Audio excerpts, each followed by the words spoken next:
It was a really bad rainy day. I decided to hitchhike. I thought that he was just a normal man. He showed me his ID. And I was just thinking I'm gonna get home and everything's gonna be fine. Little did I know it was gonna be my worst nightmare.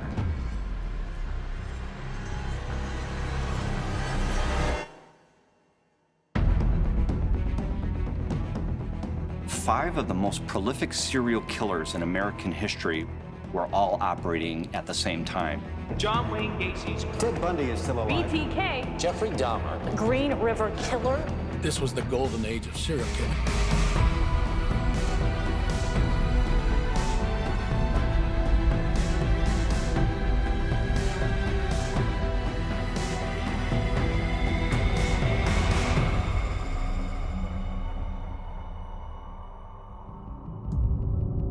I mean, if you kill 30-some people and you never get caught, you begin to think you're never going to get caught.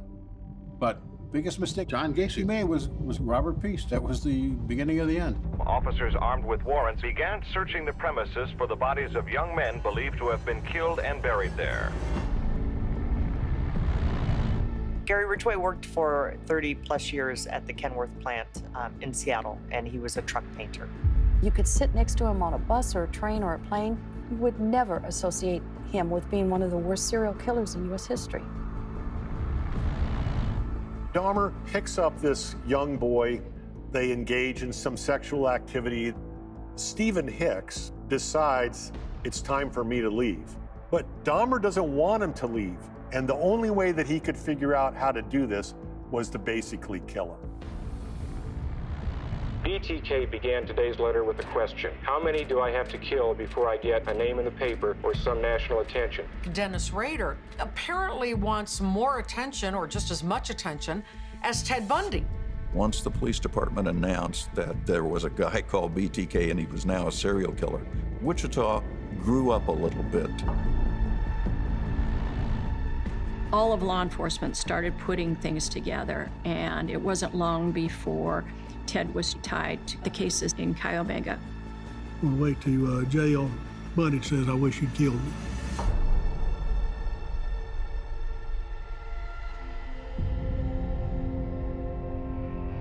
At the time when we charged Ted Bundy for the Chi-Omega murders, he was already convicted and sentenced in Utah, and he was under investigation in Colorado for an associated murder for which there wasn't hard evidence.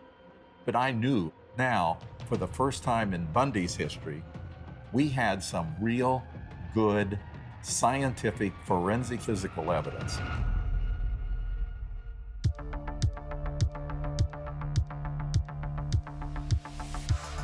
Keep your pieces short so that we can all get on the air. Smile, Ted. This is Larry Warren reporting live from Miami, Florida, where the jury in Ted Bundy... There are some 250 reporters and television technicians from around the country. They will be following the trial and making videotape recordings of it.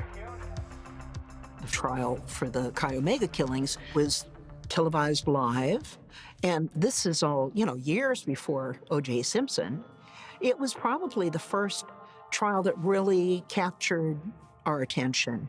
The legal preliminaries are underway in Florida, where Theodore Bundy is charged with murder.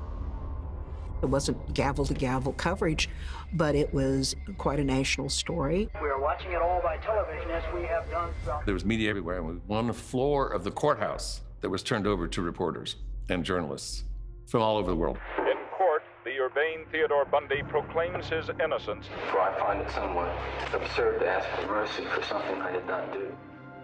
This trial was an eye-opening moment for the public because you had this charming-looking, articulate, smiling Ted Bundy. It was not the portrait of what most people expected a serial killer to look like. And that was a scary proposition for a lot of people. Having cameras in the courtroom is a very good thing for law enforcement in the sense that we can see how the suspect, and the witnesses are acting, their demeanor, the things that they say, and that can be very helpful as you are investigating other cases. We picked up a few clues about Ted's trickiness, his arrogance, his narcissism, his wanting to represent himself. You're going to represent yourself, or you're going to get another attorney? I'm staying with the man I know best right now, and that's me. Ted played to the cameras.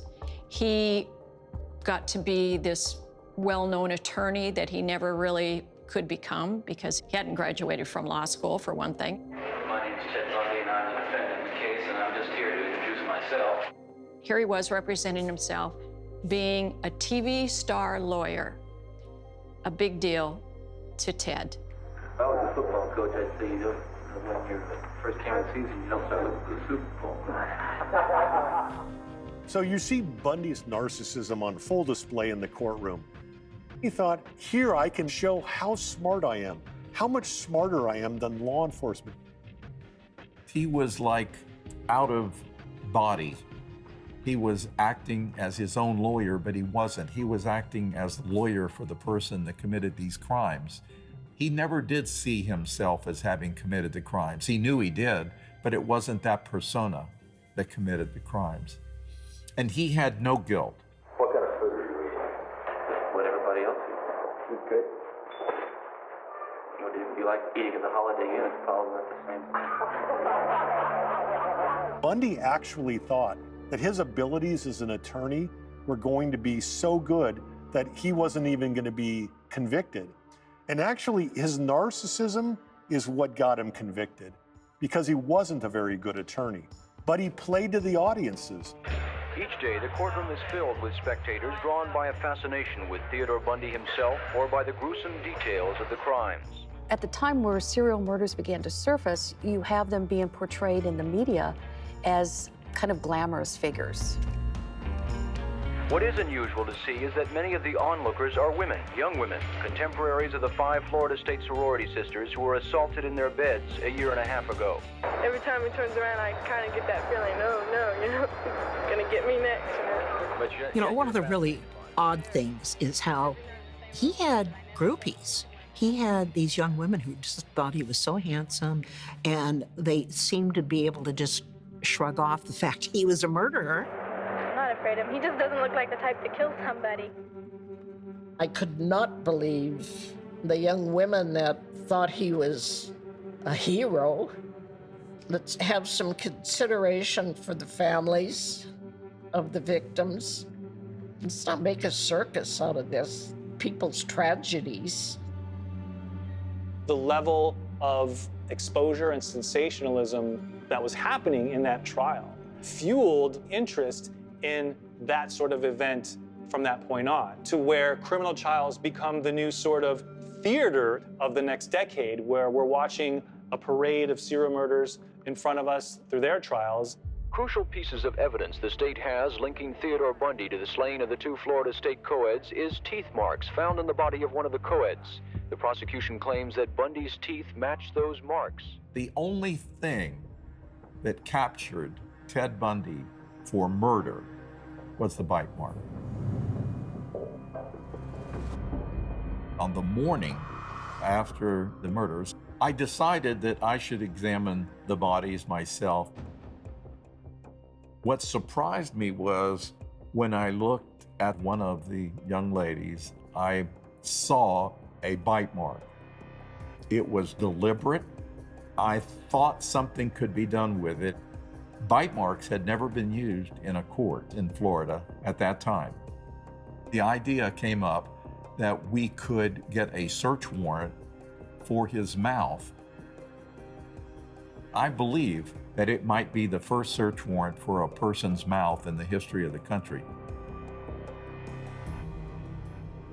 We took him to my dentist's office. The doors swung open and there were 3 doctors, and behind them was a dental chair.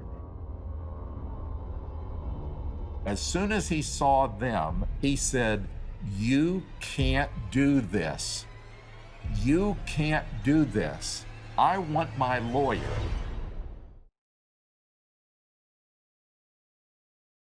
Bundy.